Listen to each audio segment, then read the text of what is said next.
So I know it's a little bit late, but it's the end of season 1. Let's talk about episode 10, Outside. Hey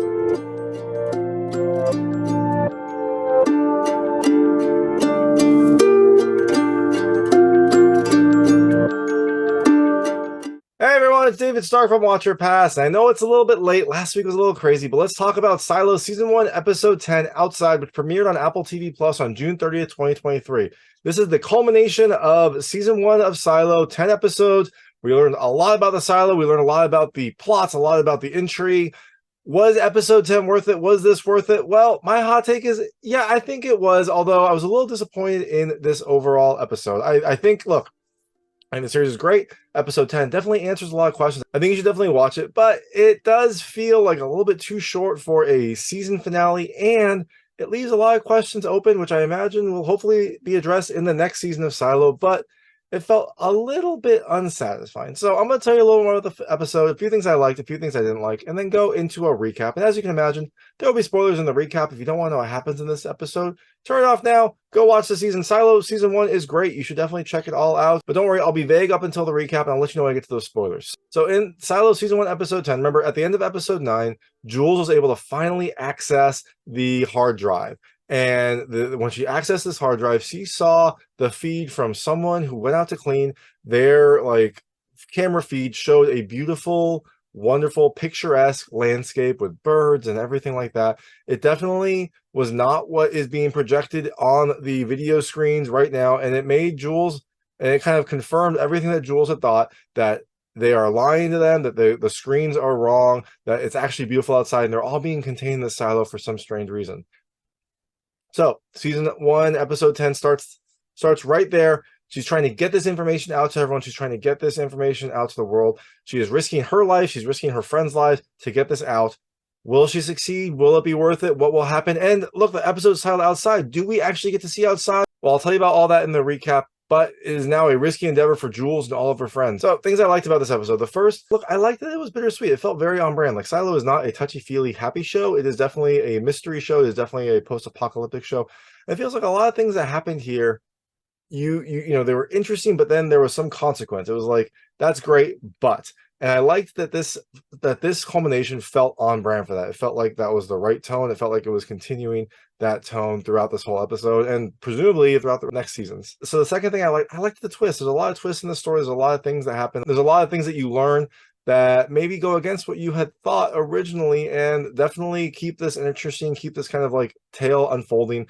And I like that the season finale kind of answered these questions, but kind of threw you for a loop while it was answering these questions. And the last thing I love, look, I really like the ending. I thought the ending did a nice job of, you know, answering some of the things that we were wondering about, and wraps up a lot of the key storylines that we have been exploring throughout this whole season. I thought the ending was really well done. I thought the ending definitely was worth the wait. So you should definitely check it out. And I'm really curious to see where it's going to go after that. So that being said, things I didn't love as much. The first, I'll call it, like, I don't know, change of pace. I'm not sure exactly how to phrase it, but so the episode really starts with a bang. It starts with like an exciting moment, an exciting kind of endeavor, and then it really slows down. It kind of starts on a high, goes very, very slow throughout, and then, you know, ends on a pretty high. So you have this kind of like reverse bell curve with it, which was okay, but it made the middle of the episode really, really drag. The second thing I didn't love, it's kind of related. It's the same thing. It was a very slow episode. Like, this is a season finale. I was expecting kind of more excitement, more big moments, and it had them, but few and far between. A lot of this episode was really slowly paced, which I was not expecting for a season finale. And the last thing I didn't love as much, it's a little too short. Like, this is a 45-minute episode. I was expecting longer, especially if they were going to try to wrap up all these things, trying to wrap up the storylines. I wanted a little bit more. So we had this like hour start, a couple episodes that were like flirting in the hour space. It went down to about 45 minutes, but I expected the finale to have a little bit more meat on it, and it definitely would have, I think, benefited from some more meat. Maybe they could have upped some of the scenes. Maybe they could have like added a few more answers to some of the questions. I don't know. It felt like the finale kind of shortchanged the viewers in some respects. So that being said, look, I told you I like the ending. I like the ultimate ending of this episode. I think it was well done. And look, the whole season is a good season. It's a good show. I'm excited to see where it goes next. So that is Silo season 1, episode 10. It premiered on Apple TV Plus on June 30th, 2023. I'm going to go into the recap right now. So if you don't know what happens in this episode, I'll turn it off now because there will be spoilers. So, like I said, Jules is trying to get this image out to the world, and what she does is she and her friend, the hacker friend, like patch this image into the monitor station that kind of monitors all the cameras throughout the silo, and that lets the monitors watch this camera feed that is supposed to be like super secret, super kind of contraband. And when this happens, the mayor and Sims tells everyone like, avert your eyes, you're not supposed to see this. Some of the people comply, some people comply after a little bit of nudging, but eventually everyone in the monitoring room covers their eyes, doesn't look at it. But she got her message out. She at least laid the foundation and maybe introduced some doubt in these people's minds. I imagine that will pay dividends later on. Now, after she does this, they eventually shut down the entire like monitoring system to prevent this message from spreading. And that's when Jules and the two people that helped her have to like escape quickly. So the other two people that were helping her get captured quickly, but Jules is elusive. Jules kind of knows what to do. She escapes through the trash chutes between the silos. It's dangerous because people are throwing trash down. That trash could be going 30 floors, could be going 20 floors. It could be hitting terminal velocity. Like, it is fast moving trash, but she needs to get down there. Eventually she is discovered in there by one of the officers, and they start throwing down recycling bins, throwing down trash to try to like knock her out, to try to like essentially kill her. And eventually they push this like big, I don't know, refrigerator, some sort of large box, maybe air conditioner, down the shaft. When Jules sees this, she knows that she's not going to escape it. She knows that it would be death anyway. So she just lets go and falls down the chute. Thankfully, the people at the bottom are paying attention, because when she hits the bottom of the chute, they see her and pull her out quickly before this large box just crushes her. So like, oh, she escaped. Great. Now she's down in the bottom levels. Now she's down where she's safe. Everything will be fine. You next see her like being cared for by some of her friends from the lower levels. But it is very anticlimactic because Jules is being mended. She's being cared for. And all of a sudden they're like, the police are on their way. And it turns out one of Jules's like friends sold her out for a good reason. He basically was like, look, they were going to find you anyways. And they were going to tear up the bottom floor to do it. So to save everyone's lives, to make sure that no one else was in danger, he just gave her up. But it really feels very anticlimactic because she finally escaped. She got out of that trash chute. It made for a very kind of big, impactful opening. And then they're like, oh, by the way, now she's captured. So Judicial comes down. They get Jules. They destroy the hard drive, and they march her back up to the top levels. And she has this like long, extended march up the like spiral silo staircase to get to the upper levels. She is tired, she is drained, she's got to carry these heavy chains, and it's a long journey. But before this, she makes a deal with the mayor. The mayor basically makes a deal with Jules, saying if you stop telling people that you didn't say you want to go outside, and if you waive your right to a trial, then he'll tell her what happened to George, and no one else will get hurt down there. So Jules does this. She kind of accepts this. During the walk up, the mayor and Sims, they take her to a secret monitoring station that's through this janitor's closet that Sims's dad worked at, and then that's where Sims and that's, I think, where Sims kind of got his start as well. They take her into the monitoring location. She finally sees all the cameras. She sees the apparatus, and they show her the video of what happened to George.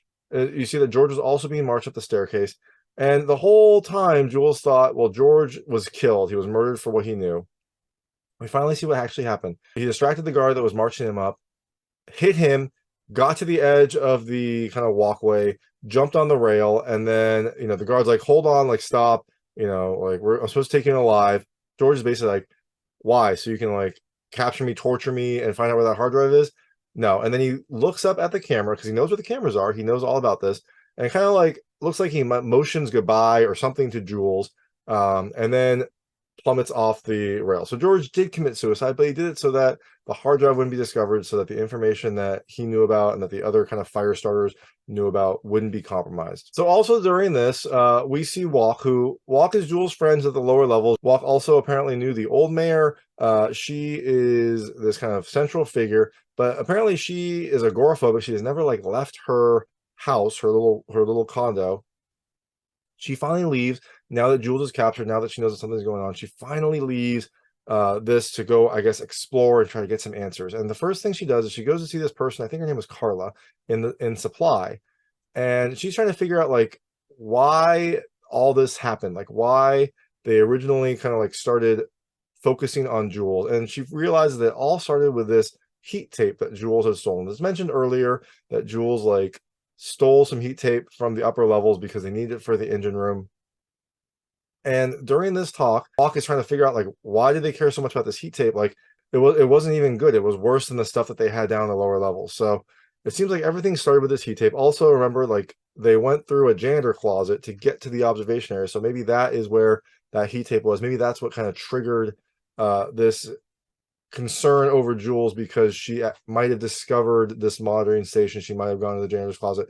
You don't really know, but something about this heat tape caused this whole thing to start. So while Jules is in prison, one of her friends from down below smuggles up some sweets that Walk made her, and her friend insists that Jules take the whole thing. Jules is like, I am not hungry. Like, I don't want to eat anything. She's like, no, Walk wanted you to have them all.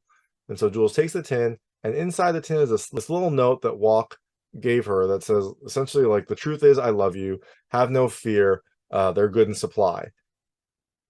It seems like a cryptic coded message, but it seems to at least make Jules feel good. So we also get an update on Billings. Earlier, Sims was angry that Billings had let Jules go. He was interrogating Billings to try to figure out what happened, and during this time he noticed that Billings like was holding his hands and shaking. So you think like, uh-oh, like now Sims is going to punish Billings for helping Jules escape, or at least for being incompetent there. But Billings goes and sees his wife, and while he's there, he explains that Sims and the mayor know about his syndrome, and they're going to grant an exception. They're going to let him like serve as a sheriff, even though he has a syndrome, which you think is a happy moment. But I don't know. To me, it feels like that's going to make Billings their pawn. Like Billings is going to be kind of at the whim of them. They could probably remove the exemption as easily as they granted it. And so I'm worried that this means that Billings is now going to be kind of a pawn of Sims and the mayor. We'll see what happens in the next season, but it was a kind of a bittersweet, happy moment here. And the mayor, before Jules is sent out to clean, the mayor comes and talks to her.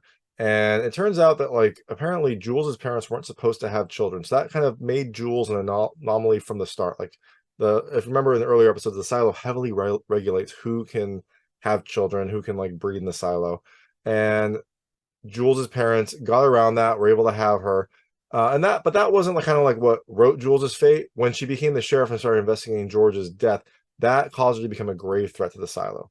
And Jules is like, why don't you just tell people that outside is fine? Why don't you tell people about the giant metal door in the basement? And this is interesting because like when she says this to the mayor, he like kind of does a double take. It feels like he didn't actually know about this like giant metal door that seems to be related to whatever drilled the silos. But he plays it off well.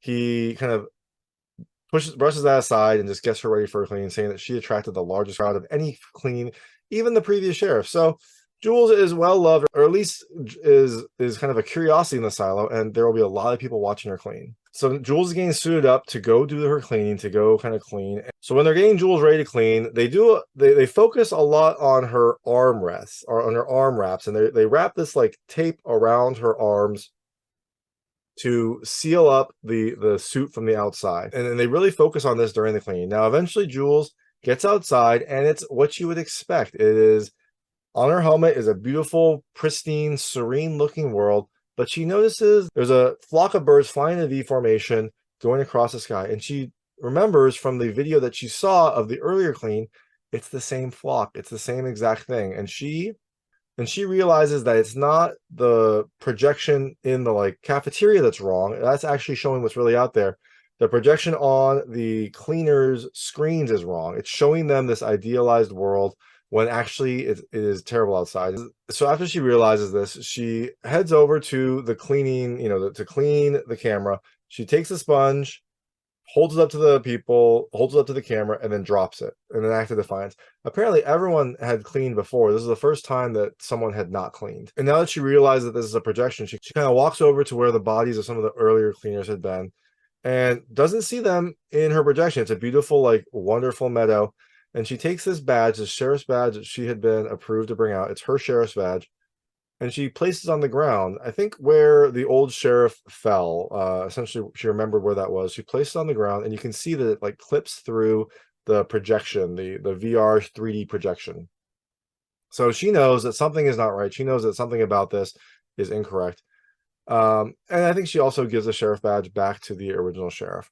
And as this is happening, she stumbles. This is where everyone stumbles. Everyone kind of like falls there. And the mayor seems to expect this. Unlike some of the other people who like pulled the helmet off or just collapse in general, After Jules collapses, she stands up again, and that's when the display like falls away, and you see that the world outside is actually what the people in the silo were seeing. It's actually desolate, it's actually destroyed. But for some reason, Jules is not succumbing to it, and I think it's probably because of the tape. It seems like maybe the reason that Judicial got so upset with her stealing the tape is because maybe the tape that they're using for the cleaning is actually defective. Maybe that's where the like poison from the air gets into the suits and whatnot. And that was the message that Walk sent to her, that they're good in supply, which means maybe they're going to use good supplies, or maybe the lower levels provided proper tape for them to use when they're sealing up Jules. So for some reason, the poison isn't affecting her. She is able to walk around. She's able to see the world as it is. And she kind of keeps walking, which is a big surprise. It's a big shock for everyone in the silo because they've never seen anyone do this. And we also finally get to see what is in this world. And the camera pans back as Jules is walking out. And you see that this is not just one silo. There are a ton of silos next to each other. It seems like a world full of silos. It seems like this is not a unique situation. And the world is desolate, but there are other silos around. And we also see in the horizon a destroyed city, like a crumbling apocalyptic city. So that's where this episode ends. That is Silo season 1. What will happen next? Well, I don't know. There's still some things that are left unanswered. So the person in the cafeteria who they spent a lot of time with for some reason during this season, the guy that was like sketching the outside world, and he played a very minor role in the entire plot of this episode. Well, he got sent to the mines for his role in helping Jules. He didn't actually like help her, but he didn't like not but he didn't report her when he knew she had the hard drive. So his punishment is being sent to the mine for 10 years. Maybe he'll have a bigger role in season 2. He just felt like an odd character throughout. They seem to like really focus on him, even though he didn't contribute much to anything in this season. So that was strange. Billings is now, I think, the pawn of the mayor and Judicial. But remember, he also stole one of the pages from that travel brochure before he burned it. So he has some contraband. He seems to be kind of developing as a character. We'll see what he does. I think he will probably play a more prominent role in the next season. And what about all the monitoring people that saw the video? Maybe that will kind of start to kindle some sort of riot, start to kindle some sort of like rebellion. Maybe that is what will restart the Flame Keepers, restart the like resistance to the silo. Maybe this is exactly the spark that they needed. And we have Jules. Jules is now outside. I don't know how much air she has. I don't know where she's going to go. I don't know how she's going to survive, but Jules is alive at least, and she is now able to explore this strange world. So I think next season we'll probably see some more from Jules. I imagine Jules will probably go into another silo, and maybe that will be a very different world. And there will probably be some rebellion that is happening in the current silo as the like authoritarian regime starts to show some cracks. So I don't know, we'll find out, but I'm excited to see that is Silo season 1. It is on Apple TV Plus. It's a really good season. It's a really good show. Definitely check it out. And thanks so much for watching. If you like this review, please like and subscribe to this channel. It helps me out a lot. Make sure all my new content goes straight to you. Thank you.